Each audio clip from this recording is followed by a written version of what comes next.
शेतकरी मित्रांनो, आज आपण आलो आहोत इथं तुरीच्या प्लॉटमध्ये आणि शेतकऱ्यांनी इथं फवारणी चालू केली आहे. चार्जिंग पंपाने 3 छिद्राचं नोजल आहे इथं. आणि सध्या अवस्था जी आहे तर सध्या तुरीची फुल अवस्था, कळी अवस्था आणि शेंग भरण्याची अवस्था आहे. आणि दुसरी गोष्ट, पावसामुळे तूर थोडी खराब झाली आहे. आपण बघू शकता यावर्षी अति पाऊस असल्यामुळं तुरी चिबडून गेल्या आणि त्याच्यामुळे वाढ कमी झाली. आणि दुसरी गोष्ट म्हणजे खताचं व्यवस्थापन यांनी कमी केलं. यांनी एकच वेळ खत दिलं पेरताना, त्याच्यानंतर खत दिलं नाही, त्यामुळे वाढ कमी झाली. आणि सध्या जी अवस्था आहे ही फुलाची अवस्था आहे, कळीची आहे आणि शेंगा भरण्याची अवस्था आहे.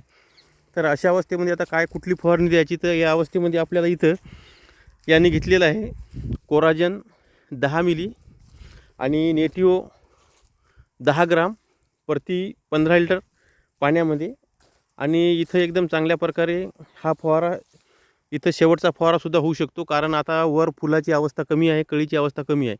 हा माल परिपूर्ण पकवल्या जाईल, शेंगा भरल्या जातील, कारण बराच माल हा 70-80% म्हणजे 80-85% माल हा भरलेला आहे. त्याच्यामुळं आता पुढची फवारणी करण्याची गरजसुद्धा पडणार नाही, कारण फुलं पण कमी आहेत. तर अशा अवस्थेमध्ये कोराजन प्लस नेटिओ हा फवारा इथं यांनी दिलेला आहे आणि सर्वात चांगला फवारा दिला. त्याच्यानंतर थंडी बऱ्याच प्रमाणात आहे सध्या वातावरणामध्ये, तर अळीसुद्धा पडणार नाही.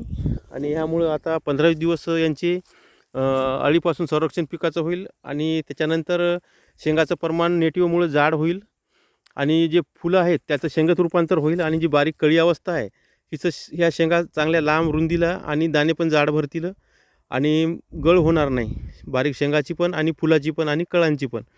तर अशा प्रकारे ह्या फवाऱ्यामध्ये सर्व जे मायक्रोन्यूट्रन्स आहे ते पण याला आपल्या नेटिओमुळे भेटून जातील. बुरशीचं पण काम करेल आणि कोराजनमुळे अळीचं काम करेल. तर अशी जर परिस्थिती असेल कुणाच्या तुरीची, तर अशा परिस्थितीमध्ये आपण हा फवारा जर घेतला तर तूर आपली एकदम चांगल्या प्रकारे निरोगी राहील आणि आपल्याला पाहिजे तसं चांगल्या प्रकारे उत्पन्न येईल. आणि पाहिजे तशा शेंगा फुलं जे असतील त्याचं ताबडतोब कळीचं रूपांतर फुलामध्ये, फुलाचं शेंगामध्ये लवकर होईल आणि आपल्याला मालाचं जे अपेक्षित माल धरला ते चांगल्या प्रकारे उत्पन्न आपल्याला इथं दिसून येईल.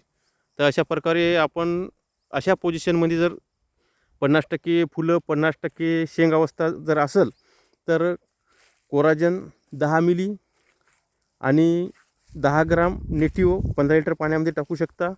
कारण आताची पोझिशन इमामॅक्टिन टाकायची नाही, आता कोराजन पाहिजे.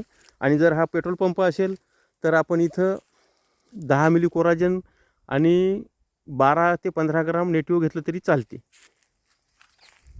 तर ही जी तूर आहे ही माझ्या मते चारू तूर असेल असं मला वाटते. आता कुठली आहे ते काय आपल्याला माहिती नाही, परंतु अशी जर पोझिशन असेल तर आपण ती फवारणी शेतकरी करू शकतात.